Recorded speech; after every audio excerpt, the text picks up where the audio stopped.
Senador Artaza, Bueno, está ampliamente respondida su pregunta en el primer bloque. Bueno, se ve que los invitaron. Yo le voy a decir acá a los muchachos, hay que venir a este debate. Pero está muy tibio, ¿eh? Todavía no me pega. Ni con varones me peleé todavía. No, que bueno, antes nos peleábamos cuando estábamos en los ahorritos. No te vayas que ahora viene lo recibí mejor. todavía, Pero porque si no, no te voy a hacer chiste, te voy a hacer un elogio. Cuando vos dijiste hoy, te tuteo porque sos joven y me permito tutearte, cuando vos dijiste hoy que no estabas enterado, no habías leído el anteproyecto del Código Penal, sentí que es sinceridad.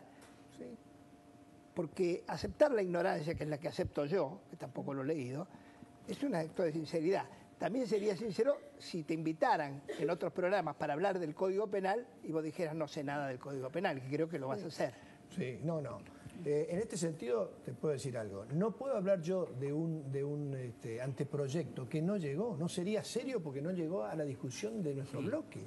Entonces estamos hablando... No llegó a ningún lado, ni no formalmente. Institucionalmente al radicalismo tampoco. Pero tenemos al autor acá, uno de los autores y al coordinador. Así que vamos, Pero sí tengo, porque uno, mira, para abordar la cuestión de la inseguridad urbana, tenemos que abordarlo integralmente y lo puede hacer un gobierno con poder político. Nosotros que somos la oposición podemos aportar ideas o discutir o aportarla a través de proyectos. Por eso insisto sobre el Código Procesal Penal, que es el proyecto que yo he presentado, como el control de municiones, el control de armas, a acompañar el desarme, que es una de las cuestiones esenciales que tenemos que hablar, una sociedad menos violenta.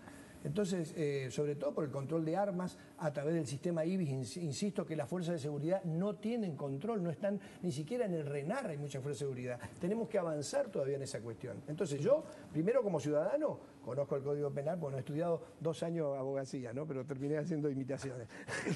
Pero no conozco el anteproyecto porque no llegó. Yo no sé cómo Massa puede hacer política con esto si no llegó. Seguramente por una proximidad hacia el gobierno, voy a pelear un poco. Pero pues si no, mañana no salgo en ningún lado. Si no me peleo con ustedes, digo. Si no me voy ahora a TN. Pero podés pelearte noblemente y con verdades. Pero vamos a pero le quiero decir, sinceramente, nosotros no estamos en conocimiento. Y Gil Lavedra no fue institucionalmente, pero sí yo lo valoro.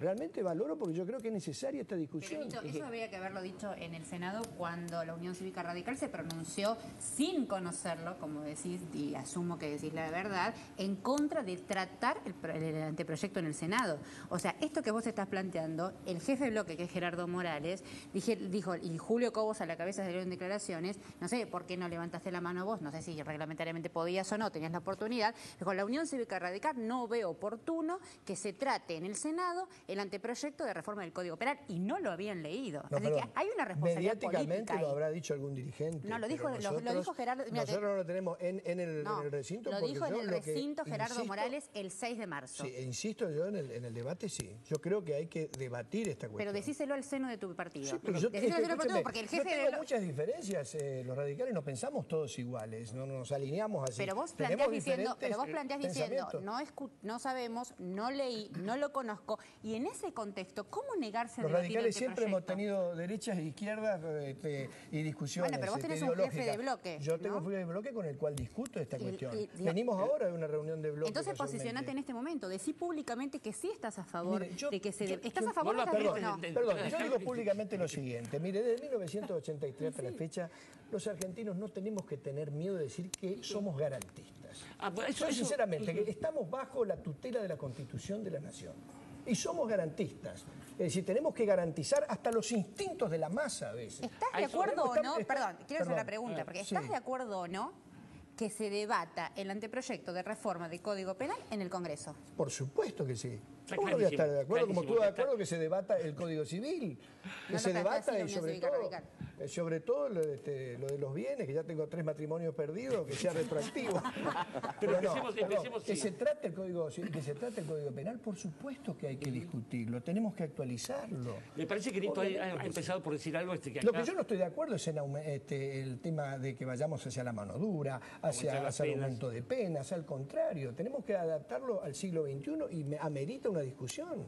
Roberto, en la base de todo esto, un amigo de la casa, Luigi Ferrajoli, dice que no hay ni garantismo sonso, ni garantismo tonto, ni garantismo, se supone que toda formulación del derecho es garantista. No digo para empezar a sacar de encima las palabras tal como las están usando en los medios, igual que el linchamiento, como si eso quisiera decir algo.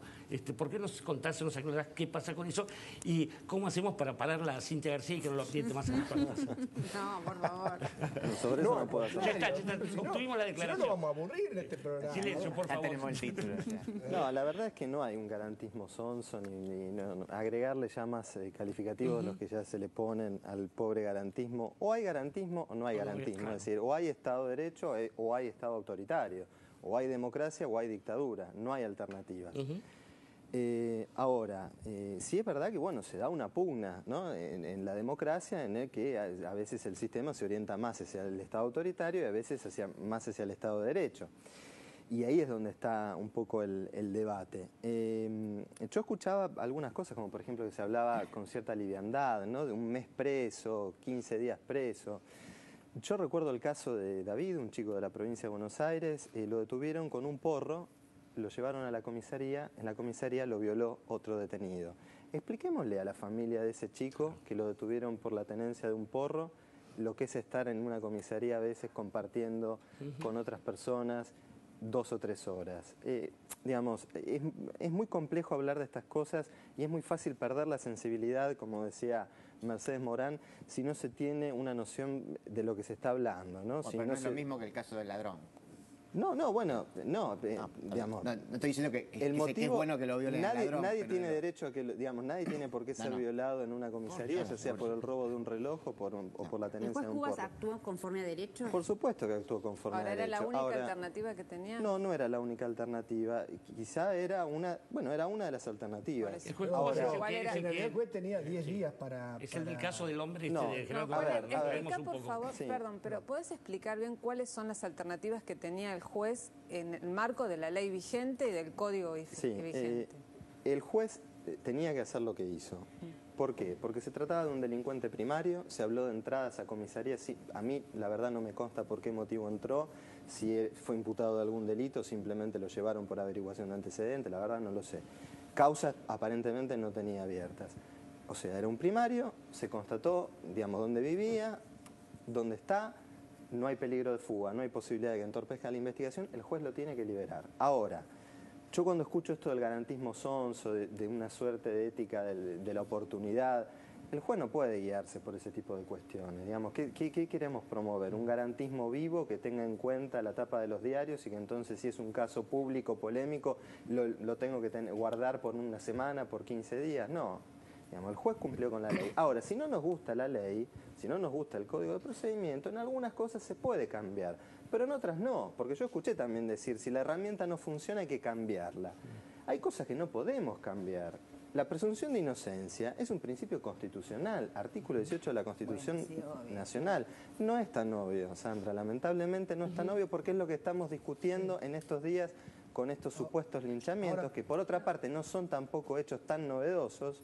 ¿Sí? Está estudiado en la Facultad de Ciencias Sociales, hay libros, tesis doctorales sobre este tema, no son hechos tan novedosos y los medios de comunicación lo han fogoneado enormemente para instalar esta idea del Estado ausente, Ahora, pero que no son sí. hechos Ahora, novedosos. ¿cómo sería Sí. ¿cómo sería este caso en un sistema, con un sistema en lugar de ser expediente, en pasar a un sistema acusatorio y oral? Una Sería explicación lo para mismo, que porque tal vos, vez sería distinto. vos cuando... No, es lo mismo, porque Bueno, vos pero detenés digo- una persona que es inocente hasta que se demuestre lo contrario. Para retenerlo privado de la libertad tenés que tener algún motivo para Ahora, retenerlo. en este caso concreto yo no sé, tampoco vi los antecedentes, pero lo que decía Romano el otro día es que este muchacho tenía 3 entradas por robos semejantes, que esto no había condenas, pero que Pero sí es hay una un caso de presunción de reiteración. Romano. A mí, Eso la verdad, presumía no- Romano. Él lo dio como información, no lo fue dio el como comunicado presunción. del juez. El comunicado del juez dice que no tiene antecedentes que impidan... No tiene condena. Que no tiene antecedentes según lo previsto por la ley para privarlo de la prisión. la Yo condena. puedo decir el dos cosas antecedente, porque fui exacto. aludido, porque yo fui el que introduje la idea de los onzos. Cuando yo me refería al garantismo sonso, que insisto que para mí no le hace un favor al garantismo, o que es más sonso que garantista, en realidad me refiero a un problema que me parece que tiene el progresismo, creo que todos los que estamos en esta mesa suscribiríamos a una idea progresista, y es esto de que me parece que muchas veces caemos en la idea de que el delincuente es solamente una víctima. Algo así como una especie de efecto de las desigualdades sociales. Yo creo que sin duda esto es así, pero además de víctima es victimario. Entonces, que el delincuente sea un efecto de las desigualdades sociales es algo que se puede revertir en el largo plazo, seguramente con diferentes mecanismos de inclusión, pero mientras tanto hay que hacer algo con esa otra faceta del delincuente, que es ser victimario, ¿no? Entonces, en ese sentido es que me parece que... No, Dan, perdón que te interrumpa, pero eso no lo afirma el garantismo, eso lo afirman los onzos.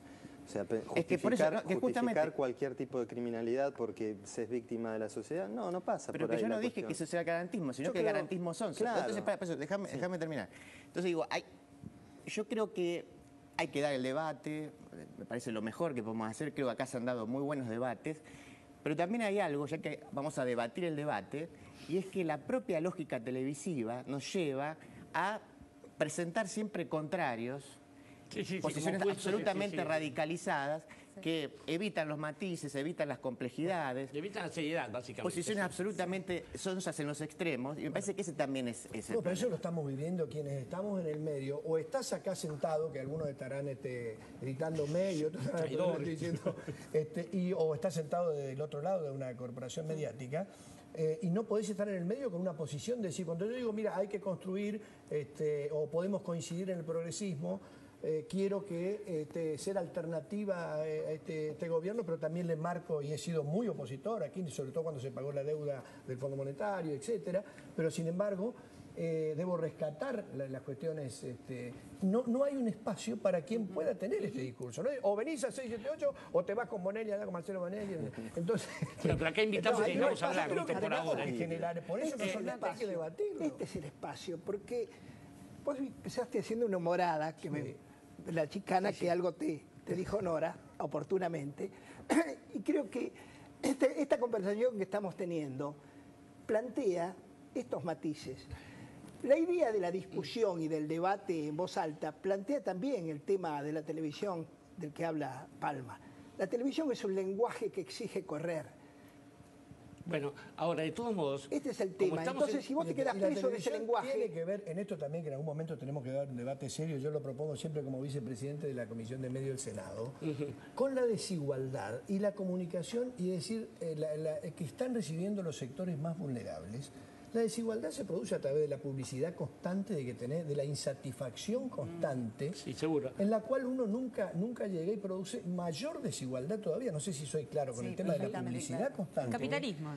Bueno, pero estamos generando mayor desigualdad y mayor resentimiento hacia esa posición dominante, digamos, de quien puede tener un bien y quien no lo puede tener. Si los que tenemos más o menos recursos a veces nos sentimos insatisfechos porque no tenemos el auto, el celular nuevo, no sé qué, imagínate los sectores más vulnerables. Por eso los medios tienen una gran responsabilidad en la vida moderna de hoy. Y también dar la palabra a Carles, que creo que está hace un rato tratando de decirnos algo. Sí, no, lo que quería decir es que tenemos que tener cuidado de no comprar el discurso de la derecha y de los medios concentrados, porque pareciera ser que lo que quieren instalar ya desde siempre, ¿no? Es que las garantías son garantías para los delincuentes, claro, y las garantías son garantías para los ciudadanos, para todos, para el que delinque y para el que no delinque. Entonces, si no tuviéramos garantías, si no tuviéramos presunción de inocencia, no tendríamos jefe de gobierno, por ejemplo, en este momento, ¿sí? Porque tendría que estar preso preventivamente. Entonces, las garantías tienen que funcionar para todos, ¿sí? Para el pobre, para el rico. Ahora, sí creo que el progresismo, o el centro izquierda, o la izquierda, o la socialdemocracia en Europa, tienen un serio problema para abordar la cuestión del delito y de la inseguridad. Y esto es porque no asumen la realidad del problema, no lo encaran con la complejidad que merece, y tienen miedo o de caer en un exceso de mano dura o de quedar como blandos. Entonces, ¿qué es lo que pasa? Pasó en Inglaterra, por ejemplo, con el laborismo, con Tony Blair, sobreactúan. ¿Sí? Entonces el progresista, el de centro izquierda, sobreactúa y termina haciendo cosas muchas veces que son muchísimo peores que las que hubieran hecho o que las que derecha. Por ejemplo, ¿a qué le llamas en este caso sobreactuación? Tony Blair, por ejemplo, llenó Londres, llenó hasta ciudades tranquilísimas de Inglaterra en las que podés dejar la bicicleta y la puerta abierta de tu casa de telecámaras, por ejemplo, para hacer un negocio, obviamente. Así financió su campaña electoral y se financiaron muchas campañas electorales. Pero además, puso en el centro de su agenda lo de la seguridad. La inseguridad también. Porque acá están los seguros, las empresas privadas de seguridad, las puertas seguras, las cámaras, el gran negocio que es. Yo que estoy sentado en una banca me doy cuenta a veces por qué no avanzamos frente al negocio de las corporaciones, frente al negocio de las mineras, frente al negocio de la inseguridad, frente al negocio del juego, frente al negocio del petróleo, frente a todas esas cuestiones. Son intereses. Si acá hablamos de publicidad, frente o del narcotráfico, o de las bebidas alcohólicas, que los chicos son felices nada más que tomando cerveza. Yo no sé cómo todavía nosotros no lo regulamos mucho más todavía del Estado. Y perdón que interrumpa con esto, pero digo, el gran negocio de la inseguridad, lo que significa ese discurso de la inseguridad que tenés que tener, lo mismo hicimos con las escuelas públicas, lo mismo se hizo con la salud pública y ahora se hace con la seguridad pública. Y según recordamos, Lito, vos en algún momento dijiste que la Unión Cívica Radical se había dejado como manipular o manejar por las corporaciones, ¿no? Yo creo que a veces nos subimos, algunos dirigentes se suben a ese discurso, olvidándonos que nosotros representamos a los sectores más vulnerables, a los desposeídos, ahí nació nuestro partido. Y yo creo que en eso tuvo claro Alfonsín desde el 83. Y nosotros hoy no tenemos un proyecto así. Un proyecto que claramente esté del lado de la gente, de los sectores más vulnerables, y no seguir a veces el discurso de cualquier corporación.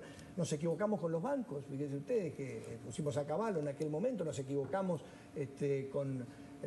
tuvimos equivocaciones, seguir a corporaciones industriales, seguir a las corporaciones mediáticas también. No nos tenemos que subir a este discurso. Y lo mismo ocurre con esto. La gente quiere, el instinto de la gente quiere las penas más duras y que yo no subimos a ese discurso. No, estamos errando el camino. Esa discusión no tiene que tener el radicalismo, que es un partido humanista. Desde ahí, de un partido nacional, popular y humanista, ese es el proyecto que tenemos que volver a recuperar. ¿Cintia?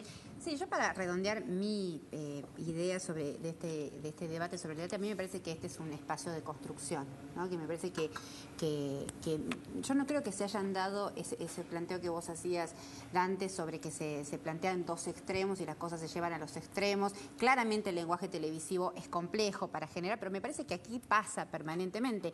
El otro día cuando se generó la discusión con Romano, planteábamos un caso puntual, ¿no? Y eso generó la mirada sobre la prisión preventiva y demás. Pero me parece que es un debate para el que nos tenemos que preparar, porque además estamos digamos, los políticos, la oposición, están en una carrera electoral y muchas veces actúan por demagogia punitiva. Una de las primeras respuestas a la real demanda de la seguridad, muchas veces es la demagogia punitiva, y yo quería aprovechar la presencia de Roberto Carles para preguntarle, por ejemplo, la declaración de Scioli de la emergencia de seguridad en la provincia de Buenos Aires, ¿cómo la analizás? ¿Cuál es tu mirada sobre esa política que propone el gobernador? Bueno, la verdad que es un paquete de políticas muy distintas. Algunas dependen de la provincia, otras van a tener que pasar por la legislatura y otras dependen directamente de los municipios. Por eso hay que ver esto cómo luego en la práctica se va a implementar. Hay algunas que me merecen algunos reparos, como por ejemplo la reincorporación de todos estos agentes que fueron excluidos de las fuerzas, que pienso que si fueron excluidos en algunos casos por algún motivo... Se supone que no se iba a retornar a la fuerza aquellos que hubieran tenido algún sumario por corrupción o lo que fuera, ¿no? Creo que va de suyo. Hay que ver cómo funciona. Pero lo que quería decir, disculpa que me corro un poco del tema, es porque al final parece que convalidamos un poco esta idea de que robar sale gratis y que da lo mismo. Entre 2007 y 2012, 5 años, la población carcelaria total de la Argentina se incrementó en un 18%. ¿Sí? Esto significa 10.000 presos más. Del total de la población carcelaria de la Argentina, aproximadamente el 60% son presos sin condena. Es decir, personas que deberían estar en libertad y no están. Entonces, esta idea de la puerta giratoria, yo quiero que alguien de verdad me explique, y es una cuestión absolutamente falsa, un debate que no podemos convalidar desde ningún punto de vista. Robar lo que sea no sale gratis. Tenemos las cárceles llenas de delincuentes contra la propiedad o de presuntos delincuentes, porque en su mayoría son personas inocentes. Y nos pasamos también discutiendo en el mismo lenguaje que nos proponen. Nos pasamos discutiendo las penas. Yo llevo más de un mes aclarando que si se baja la pena de la trata, si se sube la pena de la trata, y nadie pone sobre la mesa que la trata de personas es un delito imposible de cometer sin participación de organizaciones, ya sean fuerzas de seguridad o responsables funcionarios públicos. Es imposible desplazar gente alegremente de una provincia a la otra o dentro y fuera del país sin ningún tipo de complicidad mayor. Entonces, y como pasa con el delito de trata, que lo traigo como ejemplo porque es el tema del día con el fallo del caso de Marita Verón, pasa con un montón de delitos más, con el robo de autos. Otra vez, vamos a aumentar la pena del robo de autos como en la época de Onganía para que tenga la misma pena del homicidio. Pero de los desarmaderos nadie habla. Entonces, atacar al que comete el delito, ¿sí? El peón se cambia fácil. Hoy el auto lo roba uno, mañana lo va a robar otro. Pero el problema es mucho más complejo de atacar y de esto no se habla, lamentablemente. De lo que sí vamos a seguir hablando es de todo este tema después del corte al que voy a mandar ahora, pero les dejo una pequeña paranoia ahí, para llamarle de algún modo. De pronto aparece el anteproyecto para el Código Penal. Sale un candidato, un diputado electo, Sergio Massa, que no conoce ni el proyecto ni el derecho, bueno, es cosa de lo que le interese, y lo critica diciendo mentiras sobre eso. Inmediatamente después aparecen los linchamientos y después, digo, no sé por qué tengo la sensación a veces de que la conspiración ya ha empezado. Vamos a un corte y cuando volvemos vamos a hablar de este país que también, el nuestro, produce cosas tan buenas como las que dice Guillermo Francella. Ya volvemos en 678.